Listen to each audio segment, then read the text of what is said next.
주님의 은총이 여러분 가운데 함께 하시기를 주의 이름으로 축원합니다. 내 백성은 들으라. 쉐마의 말씀입니다. 주님께서 오늘 우리에게 하시는 하나님의 음성을 우리가 듣고자 하는데, 우리가 일반적으로 신앙생활하면서 하나님의 뜻이 뭔지 잘 몰라서 종종 방황할 때가 있어요. 특히 우리가 인생을 살다 보면 중요한 결단을 할 때가 있죠.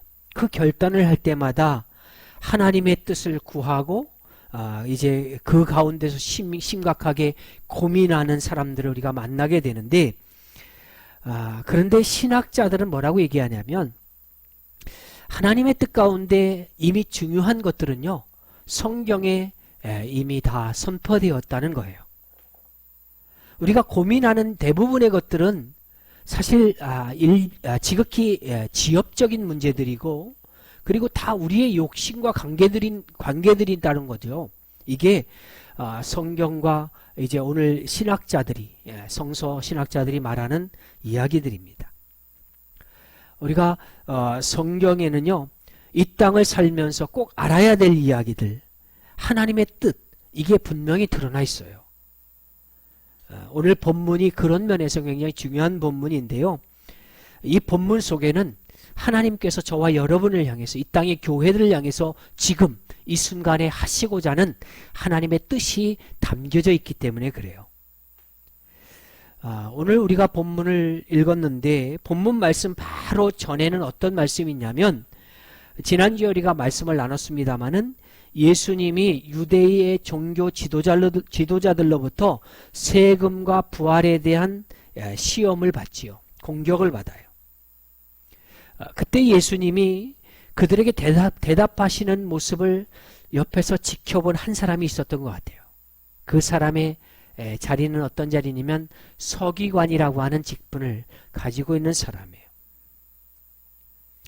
다른 종교 지도자들은 예수님을 어떻게 하면 시험에 빠뜨릴까 하는 그런 이제 의도를 가지고 질문을 던졌지만, 오늘 이 본문에서 나오는 서기관의 질문은 달랐어요. 그의 마음에는 조금 더 진실함이 묻어 있는데요. 아마도 그는 평상시에 자신을 향한 하나님의 뜻이 도대체 뭘까? 이런 고민을 하고 있었던 것 같아요. 그리고 하나님이 내게 주신 계명 가운데 특별히 어떤 것이 가장 중요할까? 이런 고민을 하게 됩니다. 마침 예수님이 종교 지도자들에게 지혜롭게 대답하시는 것을 보고, 예수님께 좀 이 질문을 하면 궁금증이 해소되겠다, 이런 생각을 했던 것 같아요. 그래서 예수님 앞에 나와서 묻습니다. 그런데 이 오늘 본문은요, 단순하게 이런 서기관의 질문에 대답하는 것 정도의 의미가 아니라 오늘 저와 여러분을 향한 말씀이에요. 우리를 향한 하나님의 음성이라는 거죠. 오늘 이 시대에 주님의 백성들이 들어야 할 하나님의 마음, 하나님의 뜻, 하나님의 음성입니다. 먼저 들어야 될 건 뭐냐면, 예수님이 지금 이야기하고자 하는 게 뭐냐면, 우리를 향한 하나님의 뜻은 하나님의 음성을 듣는 것부터 시작하라는 거예요. 오늘 예수님 앞에 이제 질문하는 서기관의 질문을 이제 통해서 예수님이 대답하는 말씀은 뭐냐면, 신명기 6장 4절에 쉐마의 말씀을 예로 들어서 설명하고 있습니다. 히브리어로 쉐마라고 하는 말은 들으라라고 하는 의미예요. 그래서 아주 중요한 말씀을 하기에 앞서서 백성들 앞에서 들으라라고 하는 말씀을 선포하면서 중요한 그 다음에 메시지를 선포하게 돼요. 오늘 주님께서 이 쉐마의 말씀 중에서 가장 중요한 말씀들을 뽑아서 이제 이 서기관에게 설명을 하는데요. 왜 쉐마의 말씀을 들어서 설명하냐면, 우리가 듣지 않고는 하나님의 명령에 순종할 수가 없거든요. 순종하기 위해서 먼저 필요한 게 뭐냐면 순종이라고 하는 거예요. 들어야 되는 거예요. 들어야. 그것도 귀로 듣는 게 아니라 우리의 마음을 열고 듣는 거예요. 성경이 듣는 것을 강조하는 이유가 있어요. 복음서를 보면 예수님이 설교하실 때마다 종종 이런 말씀을 하지요. 귀 있는 자는 들을지어다. 아니, 세상에 귀 없는 사람이 어디 있겠어요. 물론 불의의 사고나 선천적으로 귀가 없는 사람, 듣지 못하는 사람도 물론 있어요. 그러나 우리 대부분의 사람들은요, 일반적으로 들을 수 있는 귀가 있어요. 그럼에도 불구하고 오늘 예수님이 이제 들을 수 있는, 귀 있는 자는 들을지어다 라고 말씀하시는 이유는 뭐냐면, 이제 듣는 이런 보이는 귀를 말하는 게 아니라 마음으로 듣는 귀를 말하는 거죠. 하나님이 지금 우리에게 원하시는 것이 뭐냐면, 하나님이 계속해서 말씀을 하시는데, 지금도 변함없이 우리에게 하나님의 음성을 들려주시는데, 먼저 마음을 열고 겸손한 마음으로 진실되게 그 음성을 들으라고 하는 얘기예요. 그런데 오늘 본문에 있는 이 쉐마라고 하는 단어요, 조금 더 깊이 연구해 보면 특별한 의미가 담겨 있더라고요. 이 쉐마라고 하는 단어는 순종한다라고 하는 의미로 번역될 때도 있어요. 근데 헬라어에서 순종하다라고 하는 단어가 휘파쿠라고 하는 단어를 쓰는데, 그 어근이 듣다라고 하는 뜻의 아쿠스라고 하는 단어를 쓴다는 거죠. 이 아쿠라고 하는 단어, 이게 이제 듣다라고 하는 의미인 거예요. 그러니까 이게 무슨 의미냐면, 듣는 것과 순종하는 것은 언제나 같이 간다는 거예요. 따로 떨어지는 게 아니에요. 듣고 순종할 수 있는 거죠.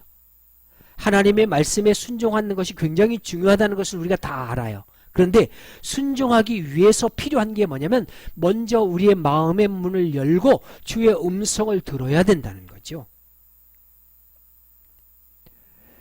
예수님이 이 땅에 오셔서 많은 설교의 말씀을 하십니다. 메시지를 선포하시는데, 그분은 어떤 분이냐면 이 땅을 지으신 창조주 하나님이 인간의 몸을 입고 이 땅에 오셔서 직접 설교를 하셨어요.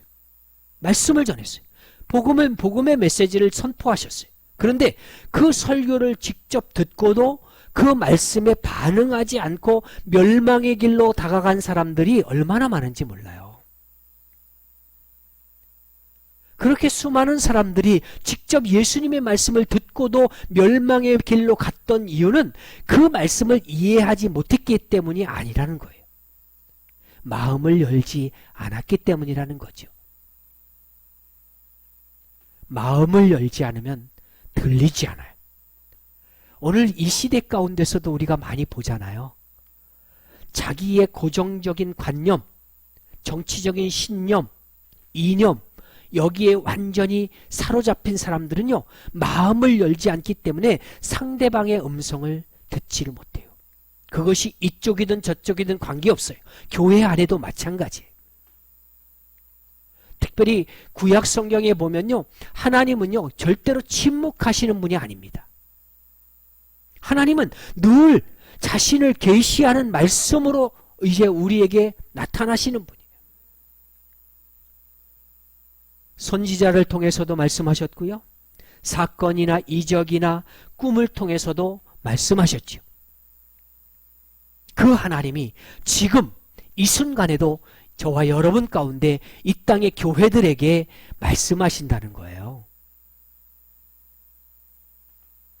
하나님은 조용히, 또 때로는 모든 사건을 통해서 우리에게 지금 말씀하십니다. 지금 이 땅에 이제 발생한 이 질병 문제나 또는 우리 삶에 다가오는 모든 환난과 곤고함의 문제나 그 어떤 문제 가운데서도 하나님은 여전히 계속해서 하나님의 음성을 우리에게 선포하고 있다는 거예요. 그때 하나님이 우리에게 지금 원하는 게 뭐냐면, 우리가 먼저 마음을 열고 말씀을 듣기를 원하신다는 거예요. 여러분, 하나님의 음성이 지금도 여러분에게 선포되어지고 있다면 우리의 마음을 열고 조용히 하나님의 음성을 들을 필요가 있다는 거지요. 소리로가 아닙니다. 마음을 열고 듣는 거예요.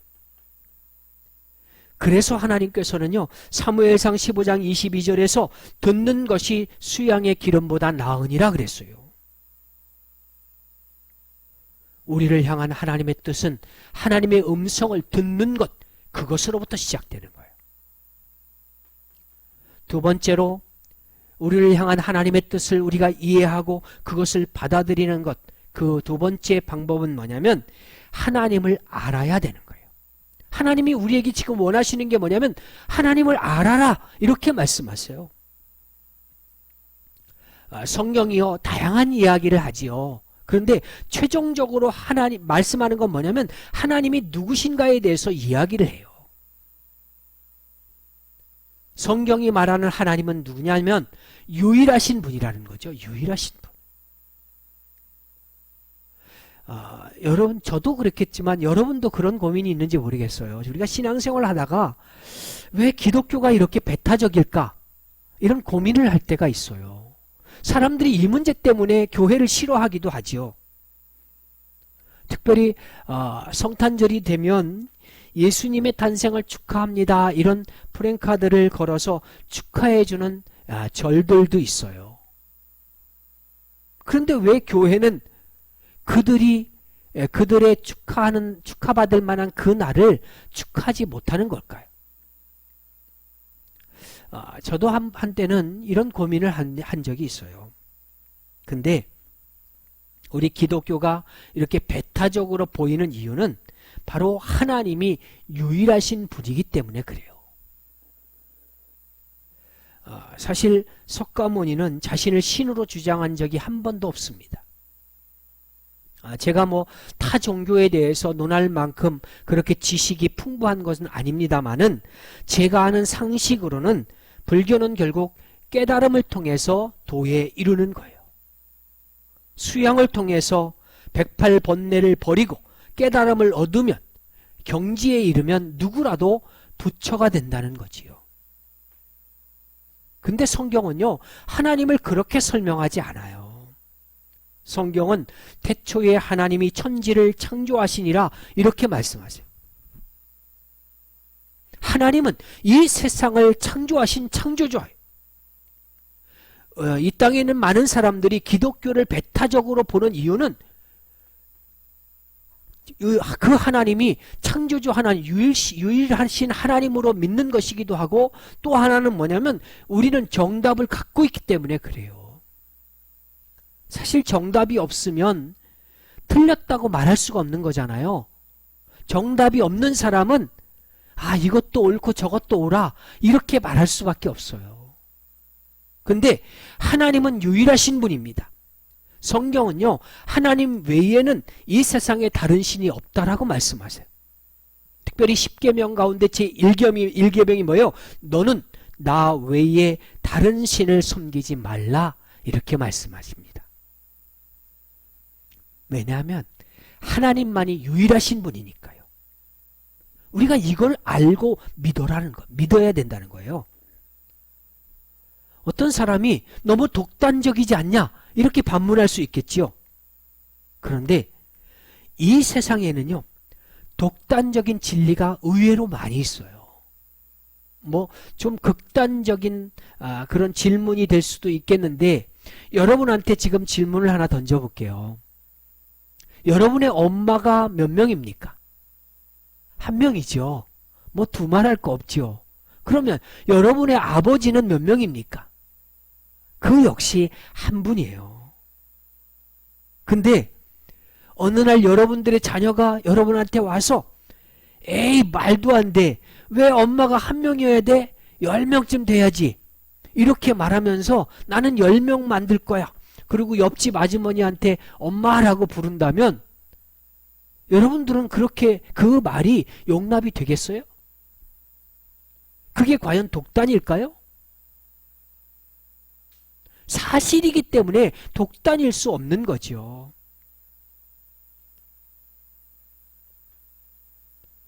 이 세상의 창조주 하나님은 한 분입니다. 우리를 만드신 하나님은 한 분뿐입니다. 이 세상에 인간의 몸을 입고 오셔서 우리를 위해 자신의 목숨을 내어주신 분도 한 분뿐이에요. 모든 성자들이 무덤에 갇혀 있지만 모든 권세를 이기시고 부활하신 분도 역시 하나님 한 분뿐입니다. 인간의 몸을 입고 이 땅에 오신 분도 그리고 승천하신 분도 한 분뿐이에요. 장차 이 땅의 만왕의 왕으로 만주의 주로 오셔서 이 땅을 심판하실 분도 역시 하나님 한 분뿐입니다. 하나님은요, 이거를 우리가 알기를 원하시는 거예요. 하나님이 도대체 어떤 분이시냐, 이거를 알기를 원하세요. 그래서 예수님이 서기관에게 29절에서 이렇게 대답하는 거예요. 예수께서 대답하시되 이것이 첫째는 이것이니 이스라엘아 들으라. 주 곧 우리 하나님은 유일하신 주시라 그랬어요. 주 곧 우리 하나님은 유일하신 주시라. 사실 뭐 신실하게 교회를 다니는 사람 치고 이걸 모르는 사람은 없죠. 이게 십계명의 첫 번째 되는 계명이잖아요. 그런데 문제는 뭐냐면 이게 우리의 지식의 문제가 아니라는 거예요. 아는 것 정도의 의미가 아니라는 거예요. 문제는 우리의 삶 속에서 이 말씀을 정말로 믿고 있느냐라고 하는 거죠. 뭐 사람 얘기해서 죄송합니다마는 스스로 천주교인이라고 얘기하는 이제 대통령이 종교 지도자들과 만나 대화하는 도중에 이런 말을 합니다.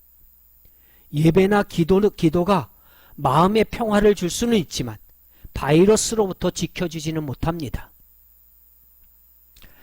어떤 부분은 맞는 말이에요. 우리는 예배나 기도가 바이러스로부터 우리를 지켜준다고 말하지 않습니다. 그런데 예배나 기도가 그냥 마음의 평안이나 줄 정도의 것으로 폄훼하는 그렇게 들렸다는 거죠. 저한테는. 이분에게는 예배하는 것이 그리고 기도하는 것이 그냥 신앙생활의 액세서리 정도, 취미생활 정도로 여기시는 분이구나, 이런 생각이 들더라고요. 이분은 그렇게 말합니다. 자기의 어머니도 자기를 위해서 끊임없이 기도하신다고, 그리고 본인도 하나님을 믿는다고 말합니다. 근데요, 바로 이런 것들이 하나님은 살아계시고 지금도 역사하신 것을 믿는다면 우리의 문제일 수 있다는 거죠. 믿는 우리의 문제라는 거예요. 믿는다고 말하면서 하나님을 유일하신 분으로 받아들이질 않아요. 그분이 지금 살아있다는 것을 인정하지 않아요. 그분은 창조주라는 사실을 인정하지 않아요. 지금 우리가, 교회가 물어야 될 질문은 뭐냐면, 나는 과연 나의 삶 속에서 하나님을 유일하신 분으로 믿고 있느냐라고 하는 거예요. 나는 그 하나님을 유일하신 하나님으로 인정하고 있느냐라고 하는 거예요. 우리가 지식적으로 이 사실을 안다고 해도 우리의 삶 가운데, 여러분의 삶 가운데 하나님이 아닌 다른 것들을 하나님과 동등되게 여기거나 하나님보다 더 중요하게 여기고 살아가고 있다면 여러분의 삶 속에서 하나님은 유일하신 분으로 인정되지 않는 거예요. 과연 하나님은 여러분의 삶 가운데 유일하신 분 맞습니까? 그분보다 더 중요한 것이 여러분의 마음을 사로잡고 있지는 않습니까? 제가 목회하면서 느끼는 건 뭐냐면 많은 성도들의 마음 가운데 하나님이 아닌 다른 것들이 너무 많다는 거예요. 거기에 문제가 있습니다. 겉으로는 하나님만이 유일하신 분이라고 고백하고 있지만 양파 껍질을 벗기듯이 그 마음을 하나씩 벗겨보면 그 마음 깊은 곳에 하나님과 동등되거나, 아니 하나님보다 더 중요하게 여기는 것들이 있다는 거예요. 그렇기 때문에 신앙이 자라질 않아요. 그렇기 때문에 성령의 역사가 나타나지 않습니다. 그런 삶에는 극적인 변화가 나타나지 않아요. 이런 다른 것들이, 하나님 외에 다른 것들이 우리 마음속에 중요하게 자리하고 있다면 하나님은 더 이상 내게 유일하신 분이 아니라고 하는 거예요. 본문 29절에서 주님이 말씀하십니다. 주 곧 우리 하나님은 유일하신 주시라. 여러분의 삶 속에서 하나님이 유일하신 분이기를 바랍니다. 마지막으로 우리를 향한 하나님의 뜻은 하나님의 계명을 지키며 사는 거예요. 예수님이 하나님의 계명을 묻는, 가장 중요한 계명이 뭡니까? 라고 묻는 이 서기관의 질문에 사랑이라고 하는 대답을 하세요. 하나님을 사랑하고 이웃을 사랑하라는 거죠. 먼저 우리가 하나님을 사랑하라 말씀하셨는데 하나님을 어떻게 사랑할까요? 30절에서는요, 예수님께서 친히 이렇게 대답하세요. 내 마음을 다하고 목숨을 다하고 뜻을 다하고 힘을 다하여 주 너의 하나님을 사랑하라 하신 것이요. 그랬어요. 마음을 다하고 목숨을 다하고 뜻을 다하고 힘을 다한다.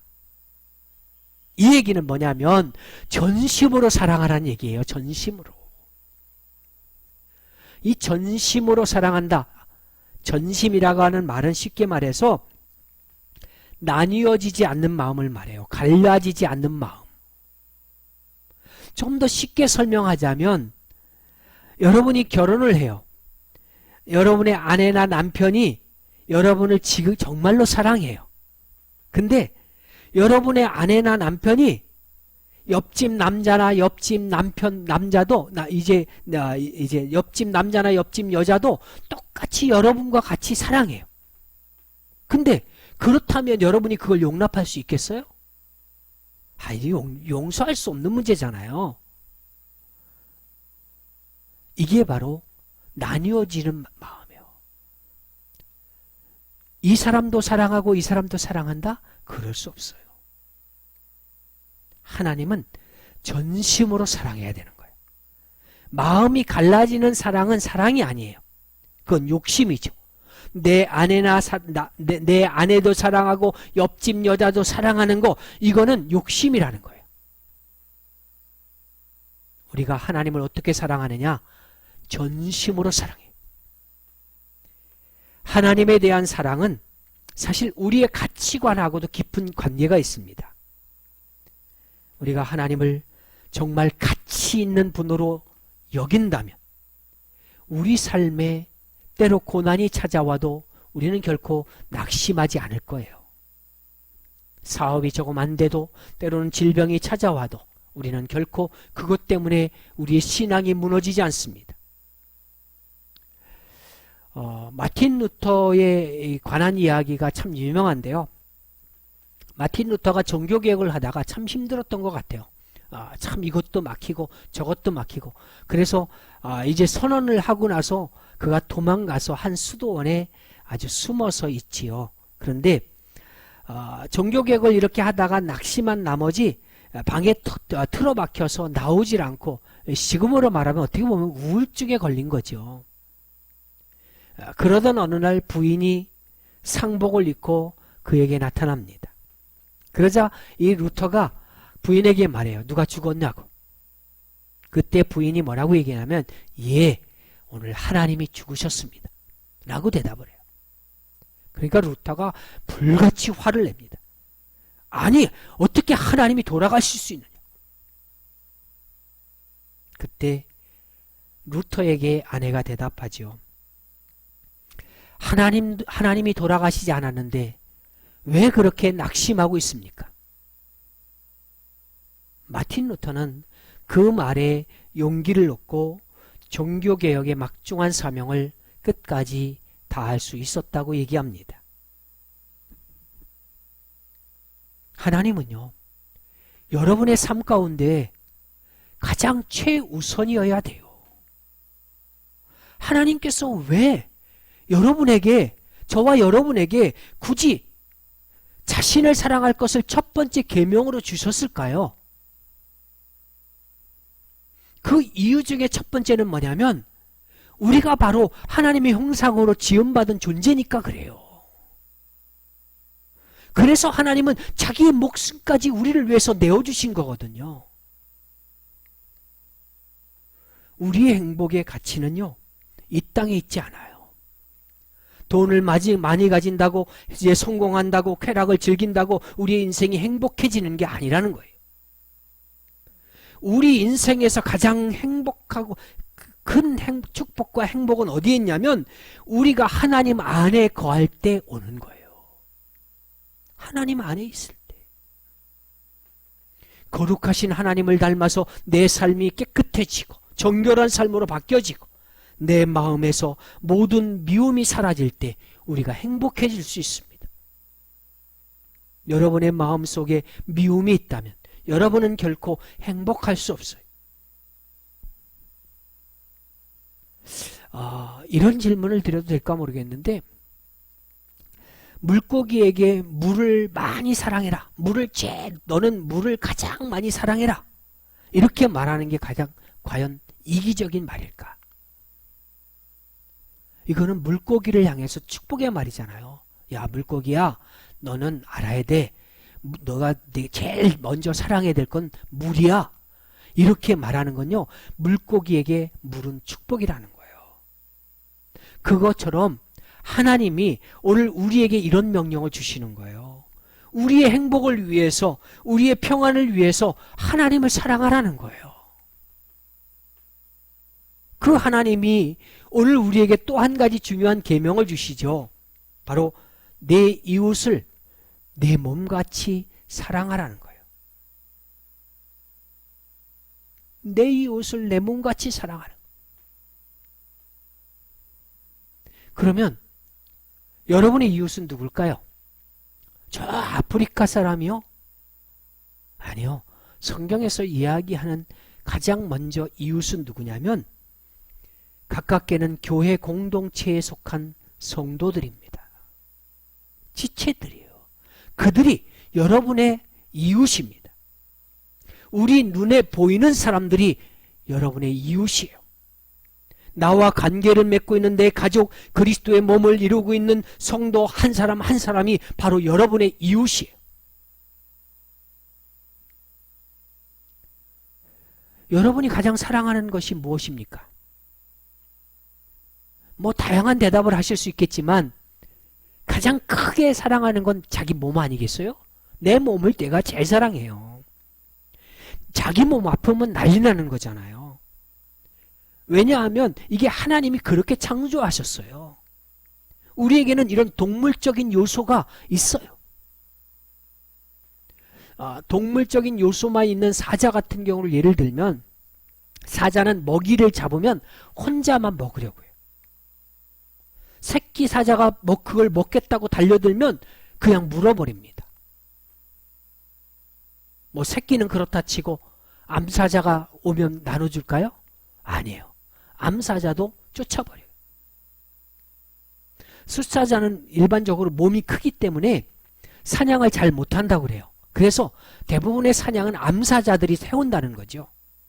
그런데 암사자가 사냥을 해서 잡아온 걸 숫사자가 먼저 먹는 거예요. 자기 혼자 실컷 먹어요. 그리고 숫사자가 더 이상 배가 불러서 못 먹게 돼서 버렸을 때 그때 나머지 암사자와 새끼들이 먹는 거예요. 우리에게도 이런 동물적인 요소가 있다는 거죠.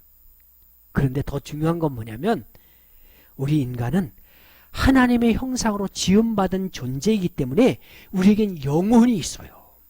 동물에게 없는 것들이 있어요. 그 영혼이 죄를 짓고 나서 손상을 입었어요. 그렇지만 우리가 예수 그리스도를 믿고 성령 하나님이 우리 안에 들어오시면 그 영이 점차 회복되기 시작하는 거예요. 그래서 우리 안에는 그 육체의 소욕을 이길 수 있는, 동물적인 그 감정을 이길 수 있는 능력이 생긴다는 거예요. 이 말씀을 사도 바울이 갈라디아서 5장 16절과 17절에서 말씀합니다. 내가 이르노니 너희는 성령을 따라 행하라. 그리하면 육체의 욕심을 이루지 아니하리라.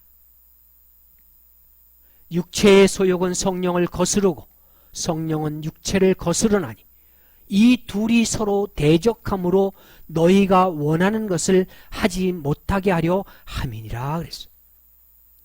이 말씀은 무슨 의미냐면 성령을 따라 행하면 육체의 욕심, 육체의 소욕을 이길 수 있다는 거예요. 그 능력이 우리 안에 생겼다는 거예요. 우리 한국 교회가요, 철야 기도도 하고 새벽 기도도 하고 예배가 정말 많지요. 근데 정작 하나님의 명령을 지키지 않는 사람들이 너무 많은 것 같아요. 교회 안에 성도끼리 미워하고 분파가 나뉘어지고 그렇게 장벽을 세우는 경우가 얼마나 많은지 몰라요. 우리는 이걸 바꿔야 돼요. 오늘 주님이 지금 저와 여러분에게 이 땅의 교회들에게 원하시는 것이 뭐냐면 내 이웃을 내 몸과 같이 사랑하라 그랬어요. 그게 하나님이 지금 원하시는 거라고요. 그 이웃이 누구라고요? 바로 여러분과 가장 가까이 있는 사람들이라. 말씀을 정리합니다. 하나님의 뜻을 찾는 이 시대 교회들에게 하시는 성령의 음성을 들으시기 바랍니다. 하나님은 지금도 교회에게 그리고 여러분에게 말씀하십니다. 때로는 조용하게, 때로는 어떤 사건을 통해서 오늘도 여전히 음성을 들려주고 있어요. 그때 우리에게 하나님이 요구하시는 게 뭐냐면 그 하나님의 음성을 들으라는 거예요. 마음을 열고 겸손하게 주의 음성을 들으라는 거예요. 소리로가 아니라 마음의 문을 열고 듣는 거예요. 또 우리가 하나님의 뜻을 알기 위해서 필요한 건 뭐냐면 우리 안에 질문을 가져야 되는데 과연 나는 나의 삶 속에서 하나님을 유일하신 분으로 인정하고 있는가라고 하는 거예요. 하나님을 아는 것, 이게 하나님이 가장 바라시는 거예요. 하나님은 유일하신 창조주 하나님이에요. 그분이 바로 여러분의 주가 되십니다. 과연 하나님이 여러분의 삶 가운데 유일하신 분이십니까? 하나님이 여러분 삶 가운데 유일하신 분으로 고백되어지기를 바랍니다.